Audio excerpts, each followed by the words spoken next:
doing it. Nice friendly guy. Has a love for cars. Still working away at this time of isolation.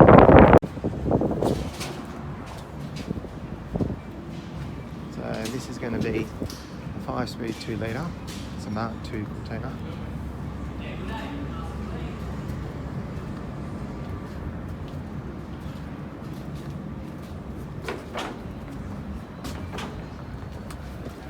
And they're going to be painted in 1600E colours, possibly silver fox with a black vinyl roof.